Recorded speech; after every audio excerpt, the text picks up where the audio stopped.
Well. Back with more good news. No, sorry. That was a fake news clickbait type of comment to make because, frankly, there's just a lot of bad news. But let's start with something that's been a hot topic. It was touched upon in my last video. Senate Democrats vote to increase debt limit. So, very interesting development that happened yesterday. So, according to the Epoch Times, Joseph Lord wrote on December the 14th, the Senate voted on Tuesday to raise the debt limit by $2.5 trillion until 2023 after months of political wrangling, blah, blah, blah, blah. So here's the important part. This was passed by a party line vote of 50 to 49. The debt ceiling increase bill is expected to come quickly to President Joe Biden's desk for signature. Joe Biden today is actually out in Kentucky surveying the damage from the tornado, so I guess he probably won't sign that until later today or tomorrow. But the point is, this is where the two parties really prove why neither one of them should be voted for.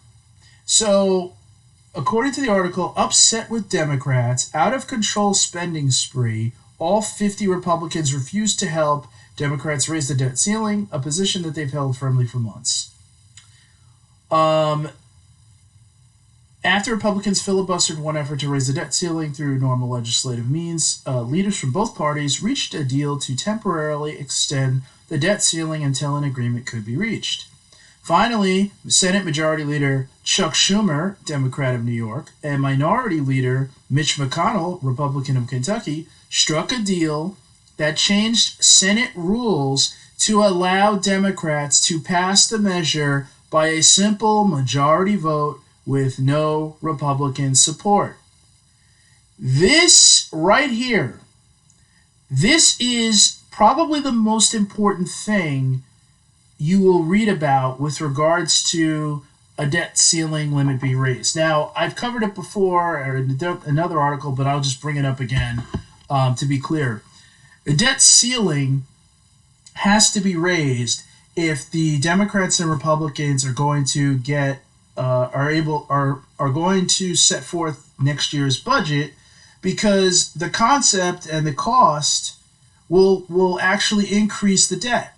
So they're telling you right up front, okay, that they need to raise the debt ceiling because the plan is to spend more money than what they can actually afford.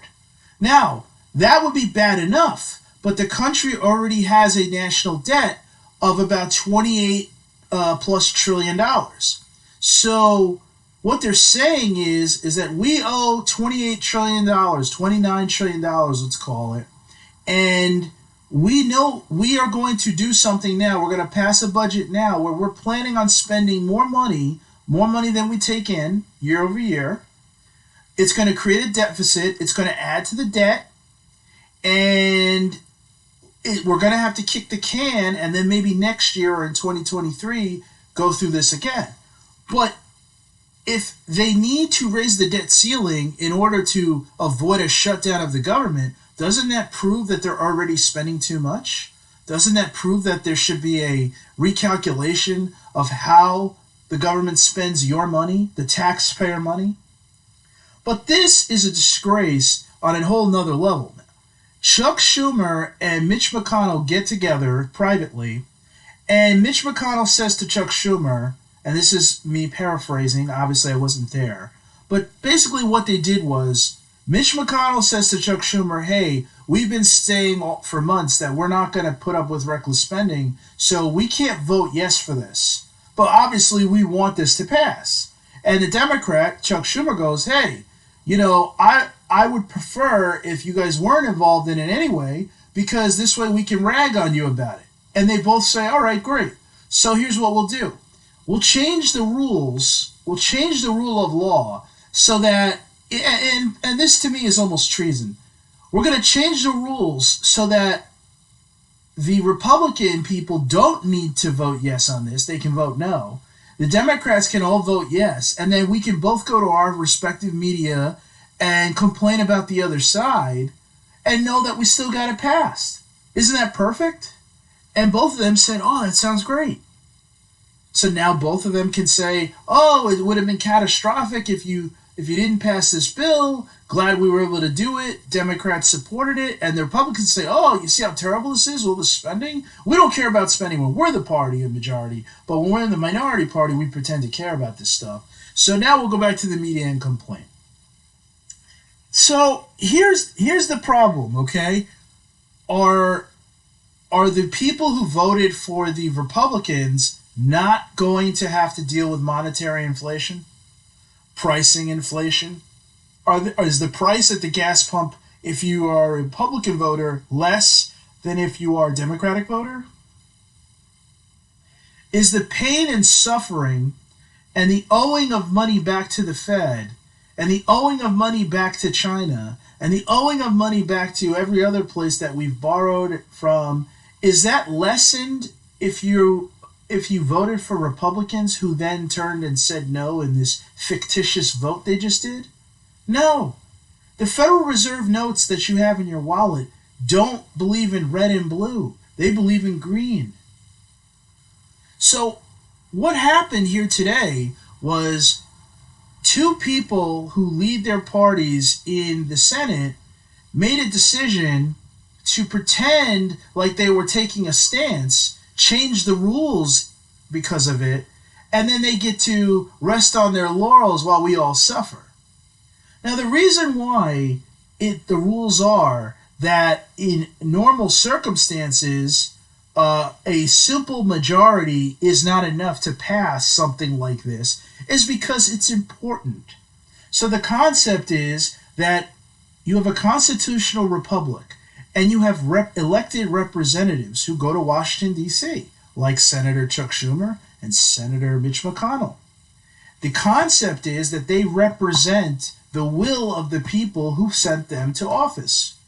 So if the will of the people is to say yes or no to something, then you have to vote in that light or risk being voted out of office. What they just did is nullify the rules so that they could pretend to be on your side while still doing what they really wanted to do. This is almost criminal. I say almost because, to be honest with you, I don't know what criminal charges could be brought up against both of them for doing this. But I'm going to tell you right now, this is as reckless and disrespectful as it ever will get. Mitch McConnell and Chuck Schumer played a game in front of the world, and the problem is it's going to be us who have to pay the bill. It's going to be us who deal with the monetary inflation. It's going to be us who deal with the pricing inflation. And it's a freaking disgrace.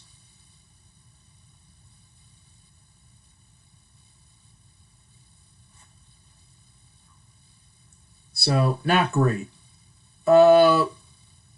Current news, something that popped up. Again, Epic Times is an absolutely fabulous newspaper, an online article repository. I mean, they do great work. They have great documentaries and specials. It's not American based, and I believe that they have a better view on American government, politics, business, etc., because they don't have the corporate American news bias that you see on NBC and Fox and CNN, etc.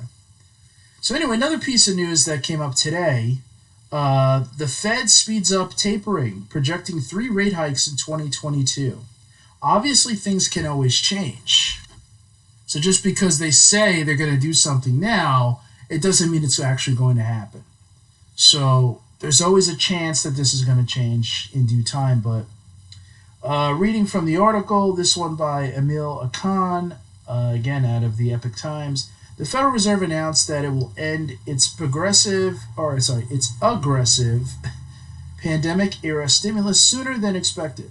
The central bank will speed up its tapering of bond purchases, bringing the monthly drawdown to $30 billion versus $15 billion. This is very much connected to raising the debt ceiling. This is very much connected to the inflationary issues that we're having right now in our economy.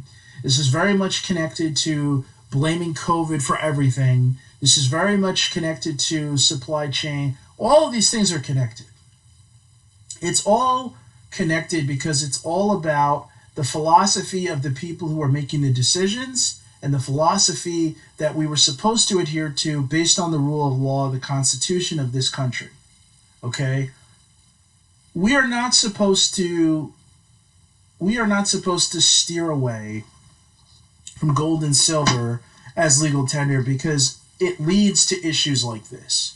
We're not supposed to have a bloated central government because they lead to issues like this, where people in office make decisions that affect 300 million people because two people and maybe about 100 elected representatives want to play games to get reelected.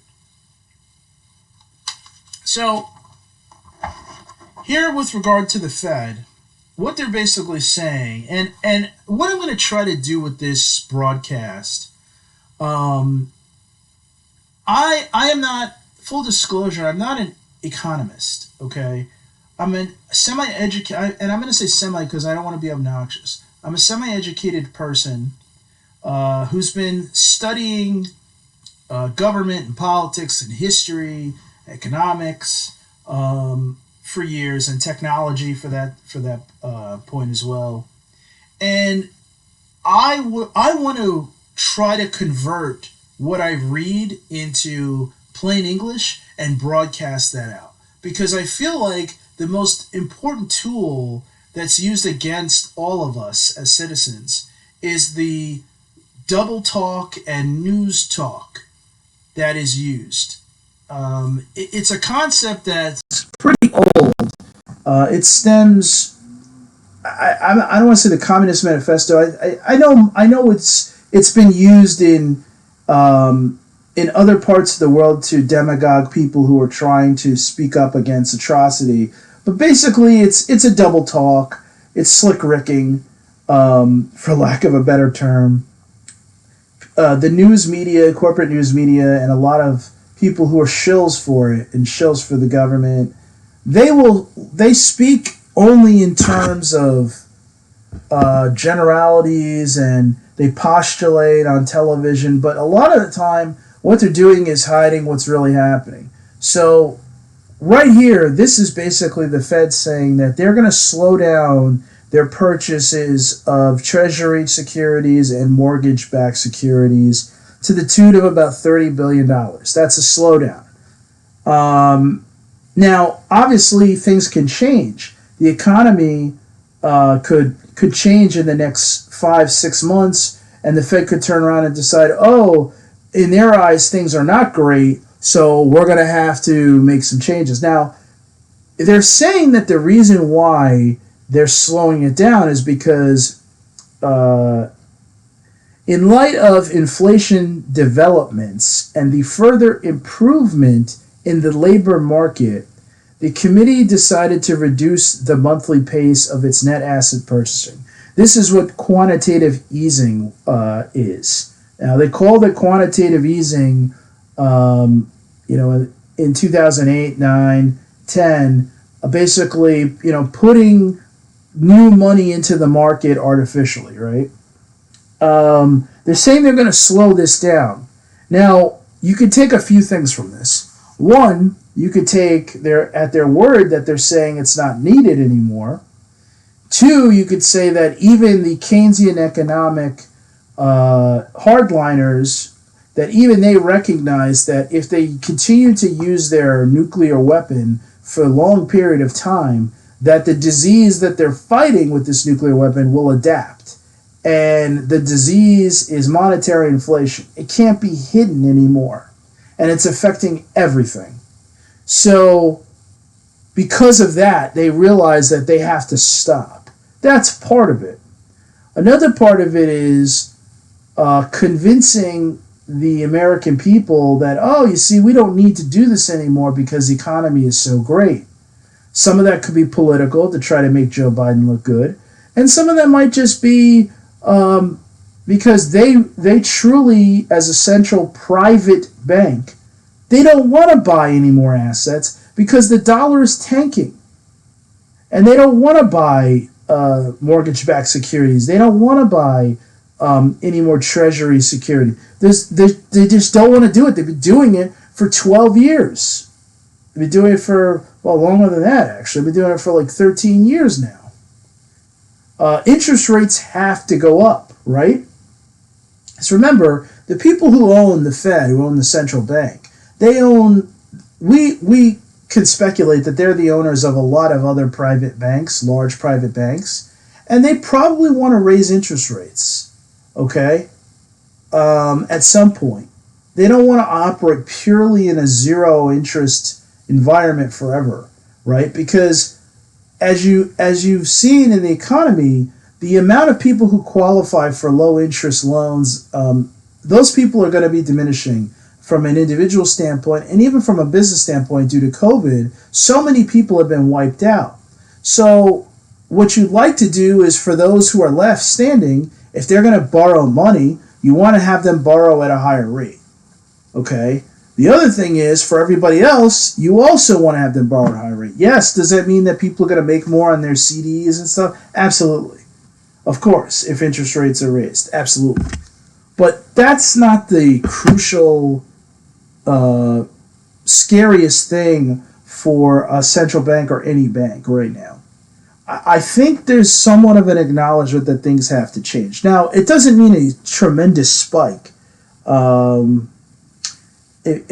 in the article, it said Fed officials stated that they would hold the federal funds rate at a range of 0 to 0.25% in line with expectations. These rates could be very, very, very small. They were talking about, the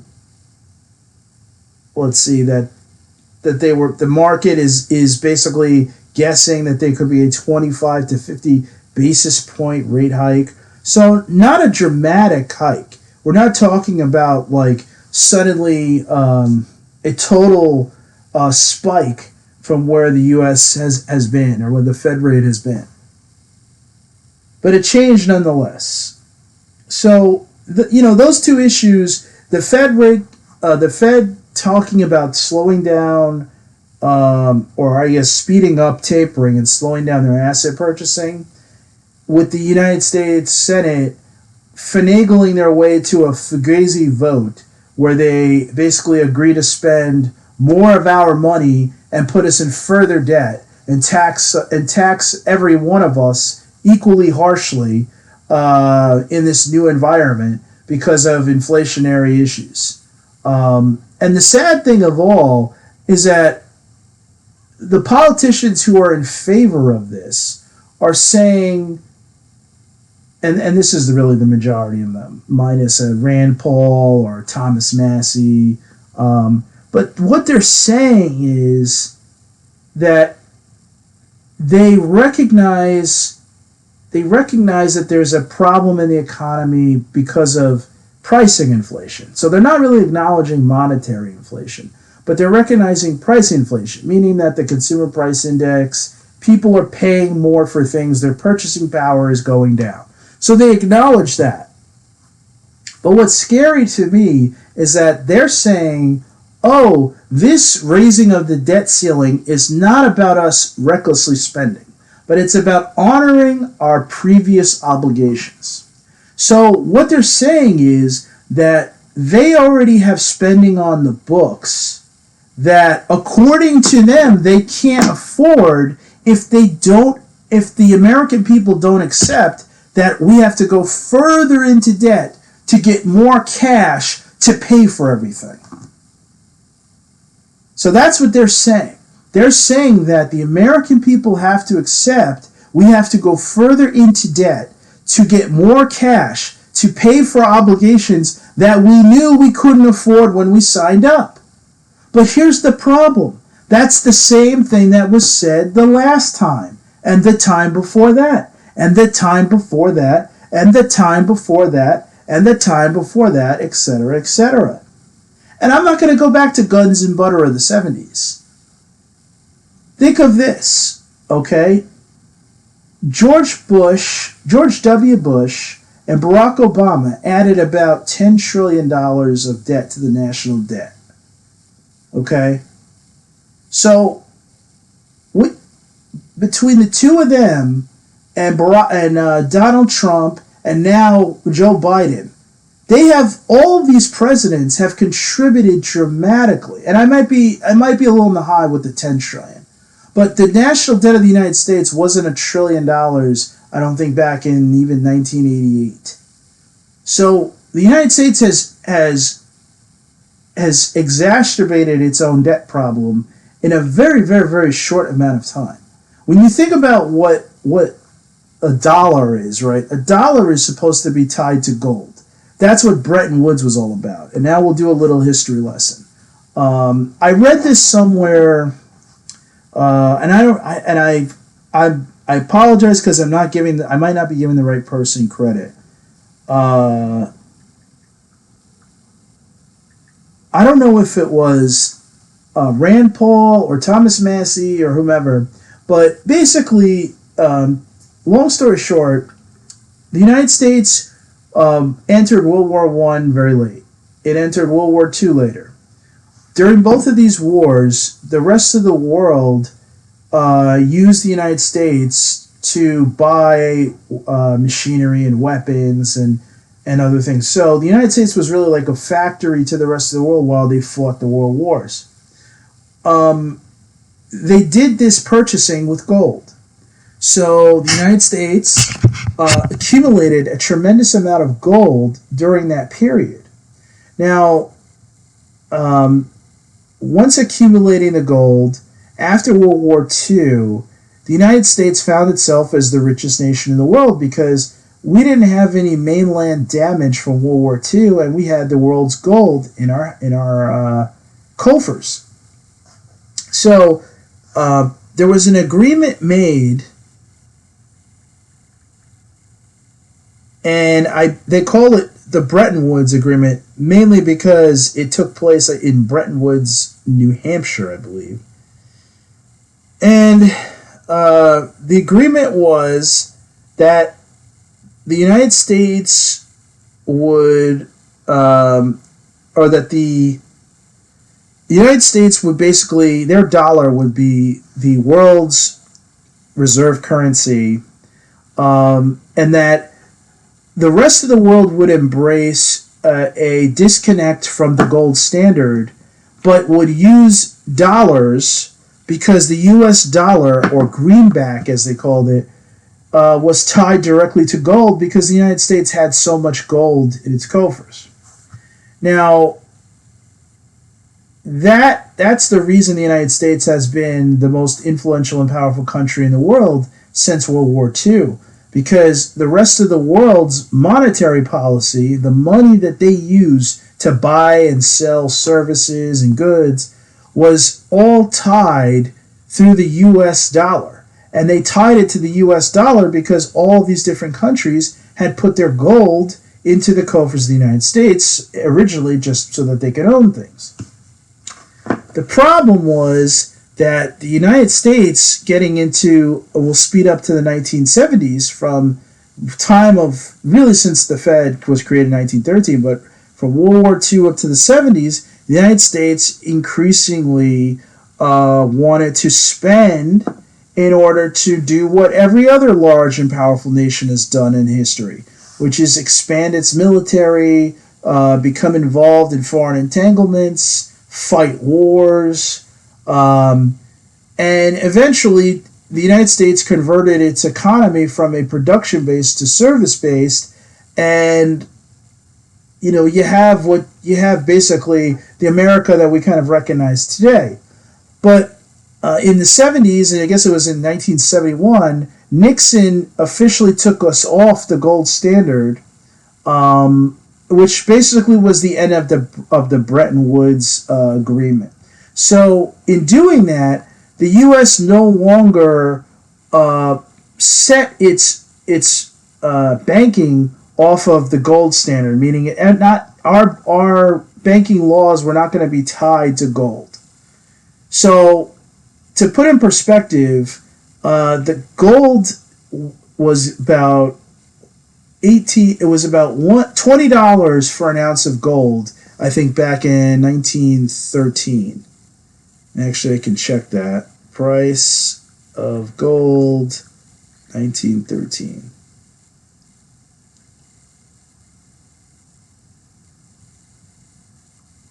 So I like to use DuckDuckGo. I think it's a great resource. So in 1833, actually this is a very cool chart. So in 1833, the price of gold was about $18.93. Okay. Let's just jump. Now the prices fluctuate up and down, but for most of the 19th century, the price of gold doesn't eclipse $19. In 1913, the price of gold was $18.92. In 1952, the price of gold is $34.60. In 1968, the price of gold is $39.31. In 1980, the price of gold was $600.15. In 1999, the price of gold was $278.98. And in 2010, the price of gold was $1,224.53. Currently, right now, the price of gold is about $1,800. So gold has had a bull market with the exception, with a few corrections, basically since the 19th century, or I should say, since the early part of the 20th century, because gold, the price of gold dipped under $20 only for 1 year since 1913, or I'm sorry, since 1920. In 1931, the price of gold was $17.06. But the price of gold continued to soar after that, and it just never, the corrections were there, but when you talk about something that's $600 correcting to $280, that's not the end of a real bull market. You know, you could call it a correction, it doesn't mean the bull market's over. But if you look at the price of gold now, I mean, we're over $1,000. So why is an asset that's been used as money for 6,000 years, why is it all of a sudden, over the last 100 years gotten so much more expensive? Because the dollar that we're using to purchase gold has gotten weaker. So gold isn't getting stronger. It's the dollar getting weaker. Now, when the U.S. decides that they are going to raise the debt ceiling, they are weakening the dollar even more. And this is mainly done on purpose. They know that it's going to happen. It's not ignorance. It could be willful ignorance, but most of the people who understand economics, they don't want to admit it, but they understand it. The risk, though, is that you weaken the dollar to the point where you can't hide its weakness anymore. And then what happens? What do people do when they can't afford milk, when they can't afford bread, when they can't heat their homes? How does the U.S. respond to a whole nation of people defaulting on their mortgages at once? These are the kinds of things that have to be thought about for the future, because we don't know how long this run is going to go with this financial system. We all hope that there's no collapse. Nobody's rooting for it. But the principles of economics that are not being followed right now are tremendous. Okay? They are tremendous. We're living in a society where people truly believe that you can just print as much money as you want and buy your way out of bad times. I mean, in the last year and a half, we've printed trillions of dollars so that we could hand out little checks to people and then spend all that money on who knows what. How come Senate Minority Leader Mitch McConnell and Majority Leader Chuck Schumer, why don't they explain to all of us what happened to the last $3 trillion that was printed due to COVID? Where did that money go? What did you spend it on? Did you just throw it up in the air and hope that COVID would get caught in the net? I mean, what exactly are you doing with the money? Why do you need to raise the debt ceiling? Why couldn't you use the money that you just printed to spend on things? Oh, because the reality is that the United States has mandatory spending.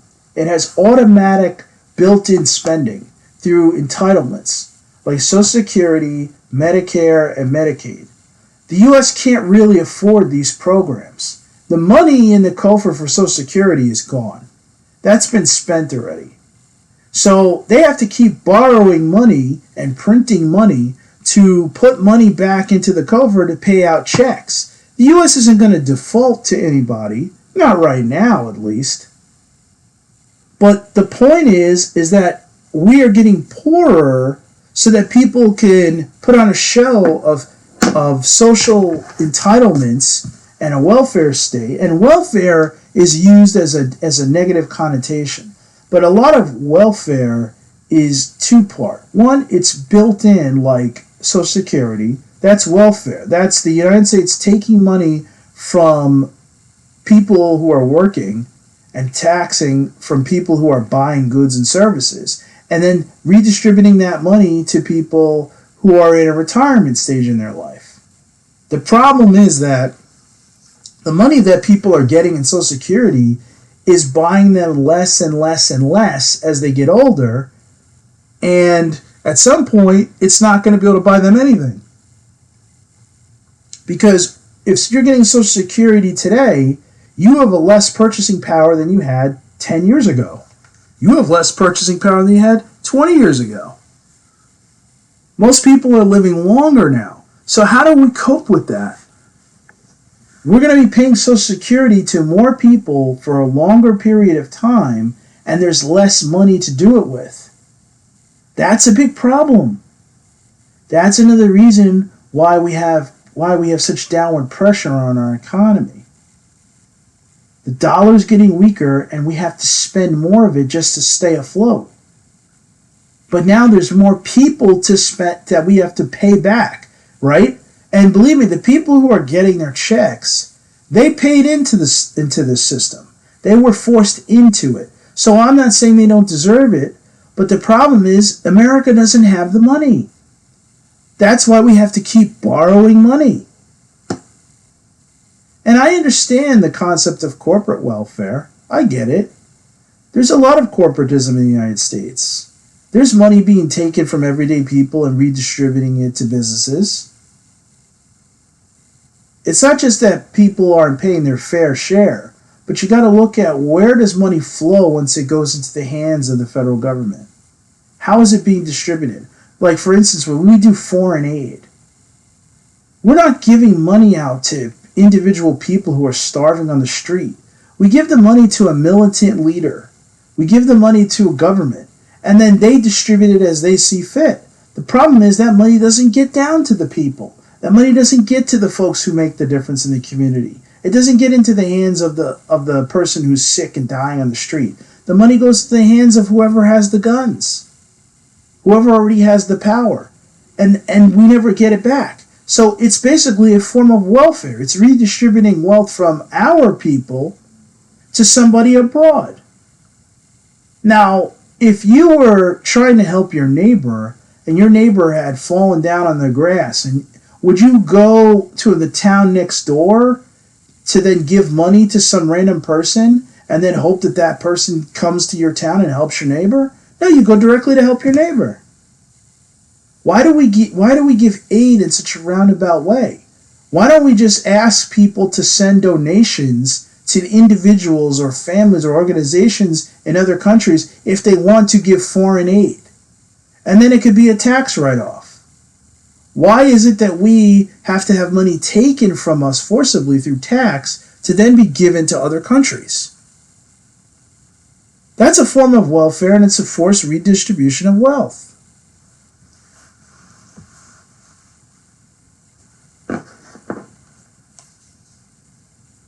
Unfortunately, when you read the news, it's just a lot of confirmation of the negative storylines that we've already discussed. And I'm not even, and again, COVID is a big story, But COVID is an excuse for a lot of other horrible things, and that's what I want to really focus on. There's enough focus on COVID to go around. We need to start thinking about the other things that are happening in the United States that are affecting everybody.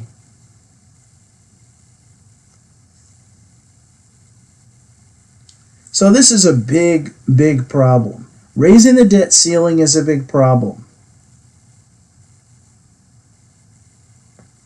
Okay, spending recklessly is a big problem. Ignoring monetary inflation is a big problem.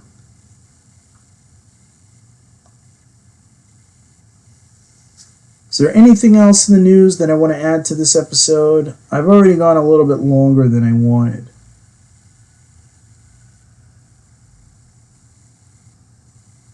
No, nothing really. I mean, the truth is, I could probably do this daily if I wanted to, as far as having topics to discuss. I obviously don't do that, but I could. I am going to try to do this. It's for me, it's therapeutic to just talk about. And I guess in that note, I want to say that I've been very frustrated with I'm frustrated with the general public and the electorate for continuing to vote for people like Democrats and Republicans who continuously screw over the population when they vote for things like I've already discussed today. I feel as though as somebody who identifies more of a libertarian than anything else, I would be curious what the Libertarian Party could do, even if they were a minority party in Washington, D.C. But having representatives who are then forced to negotiate to get a swing vote, that could be very powerful. I think I mentioned this before, but if you have the Democrats and the Republicans as the majority parties in Washington, D.C., and suddenly 10 Democrats and 15 Republicans became libertarians, that would make the Libertarian Party the most powerful party in the world.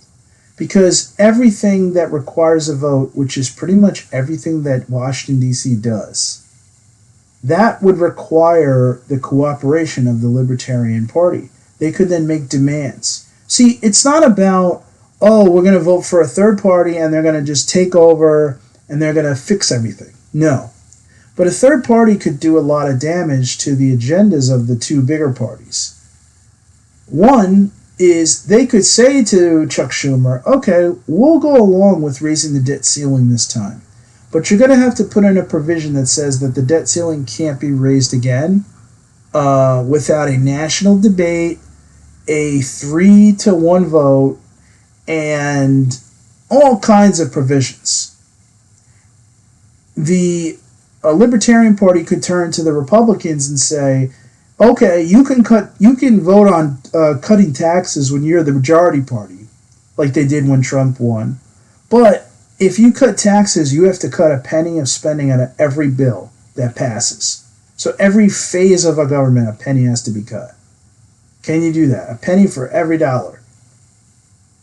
You see, that's the sort of thing they could demand and they could achieve. Because if you're a third party in Washington, D.C. right now, you would actually be the swing vote for everything.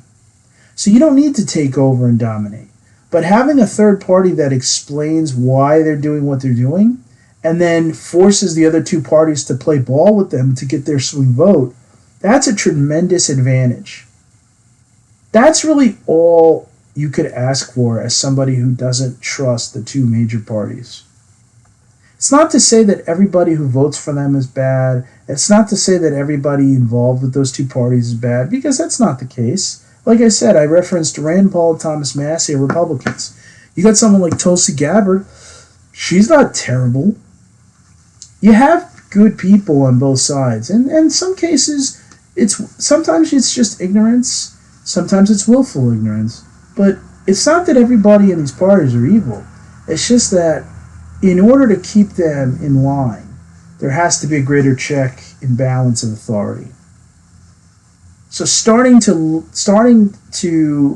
add third-party members to DC, to me, is the most vital tool other than information sharing that we could have as citizens. Now, I've said before, I believe that it would be a great coup if 10 Democrats and 15 Republicans would just declare themselves as libertarians. Because I believe there are 10 libertarians disguised as Democrats, and there's probably about 15 Republicans disguised or 15 people in the Republican Party disguised as Republicans who are actually libertarians. It's a matter of getting to those people. And it's a matter of them declaring themselves so that they could become swing votes on all these issues. So we'll see what happens. I don't think there's anything else newsworthy worth talking about today.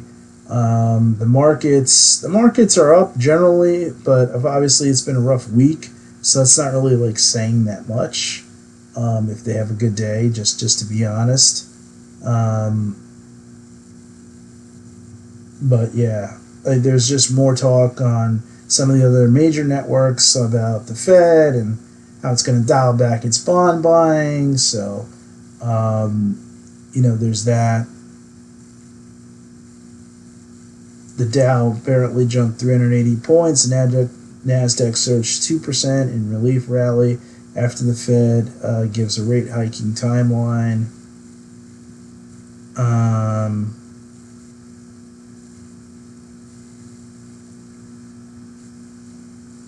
And there's really nothing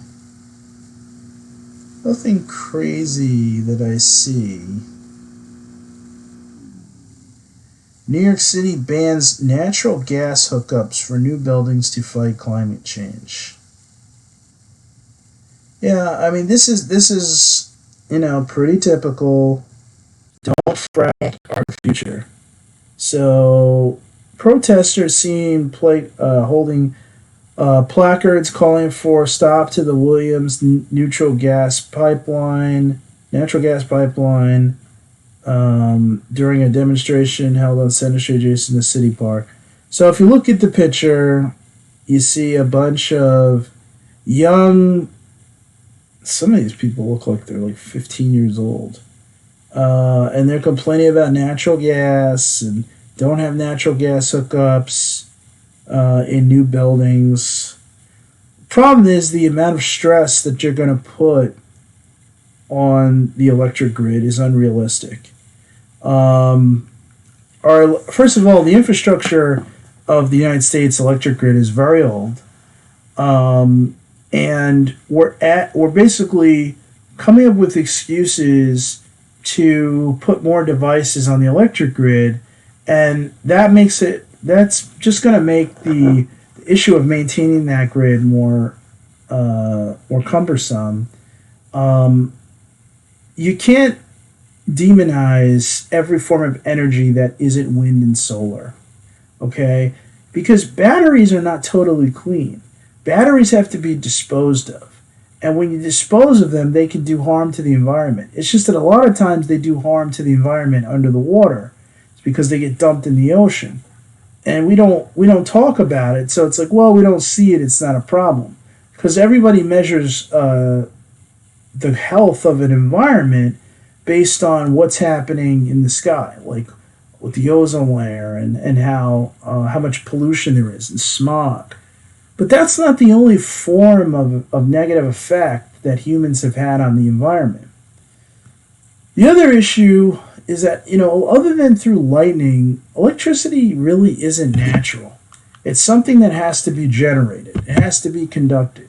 So we use coal, or we used to use coal to help produce electricity.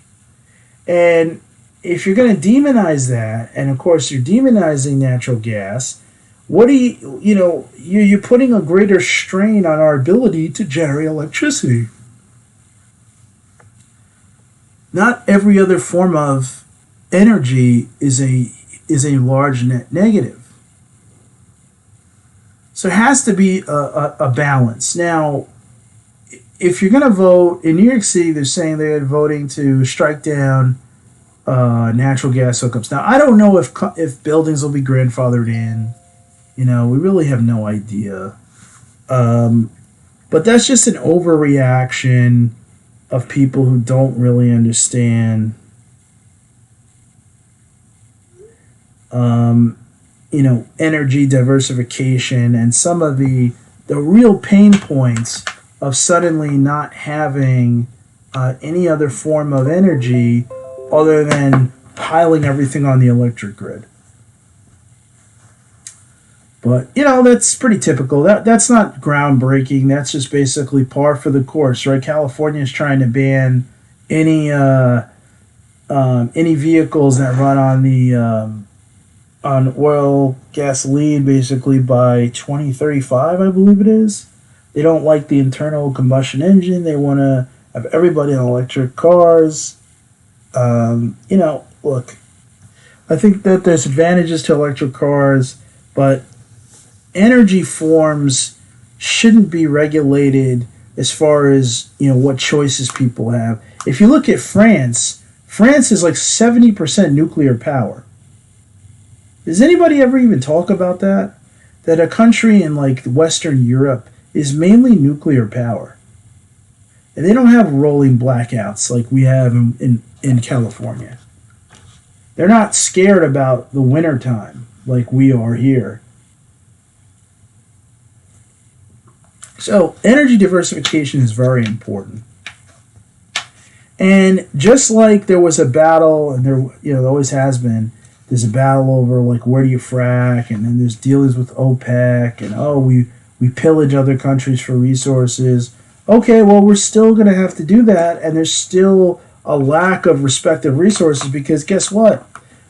In Afghanistan, there's large lithium reserves, right? So in Afghanistan, now the new battle is how do we get to these lithium reserves so that we can make the best batteries? And that's why the Chinese have been brokering deals with the Taliban so that they can walk into Afghanistan and steal all their natural resources. It's not the only place in the world that has that. But you see, it's like it never ends. It's just a big game, and unfortunately, sometimes young people are the victims because they just don't have historical references and they don't like to know the history. They can be riled up, and liberals are pretty good at doing that with their own. The conservative alternatives, they don't really get riled up, so to speak. They just kind of vote quietly, in their simple, and hope that their silent majority does the trick. But either way, this was just another news nugget that you kind of roll your eyes at, and that's really all you can do. At this point, everybody just has to live their life as best they can, and roll your eyes at a lot of what you hear because most of it is garbage. Very little of what you hear is decent and true. Most of it is a bunch of garbage, and whether it's coming out of corporate media shills or the politicians, or even other citizens at this point, there's a lot of negativity and nonsense. I'll do one last quick swoop on social media to see if I can pick up anything that might be worth taking a look at. Let's see. Trying to stay away from COVID news just because it's it's been done. It's been done. Let's see.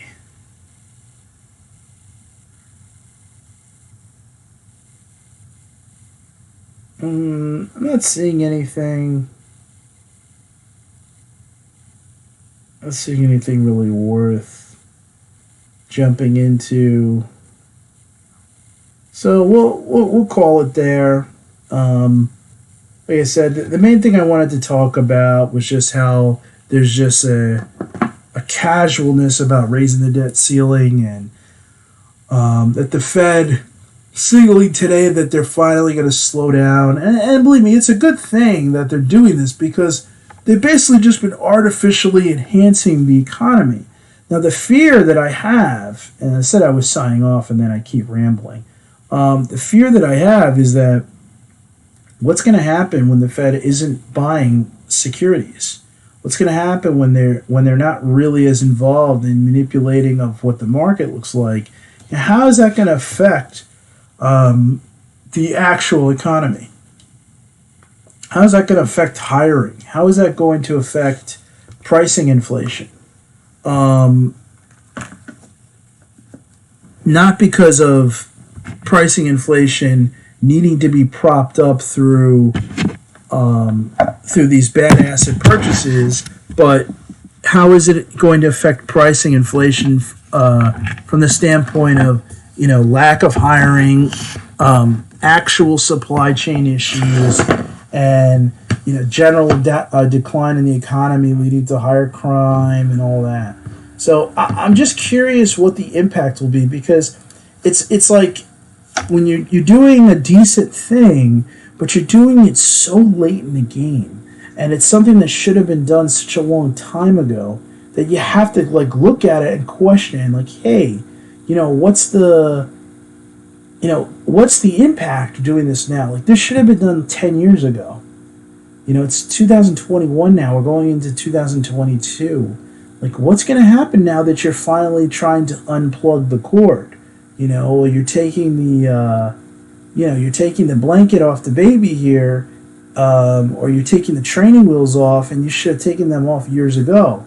This is a scary thing. So I don't know what the reaction is going to be. I will say that it seems like, looking at the price of gold would be smart. Looking at the price of crypto, how it reacts to the dollar, and I guess that's really all you can do. But there's definitely a lot of concern when you see something like this happening now, because it really should have happened such a long time ago. And it's sort of like an awkward acknowledgement of what needed to be. So anyway, that's all I have. I'm sure I'll have more tomorrow or over the next couple days.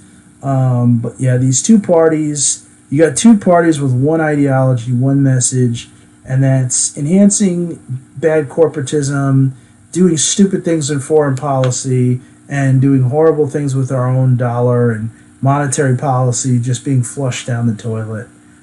So hopefully we'll get some kind of correction to those issues. But in the meantime, we'll just share information and discuss it freely, and that's it. And this only enhances my reasoning behind being such a big Ron Paul fan.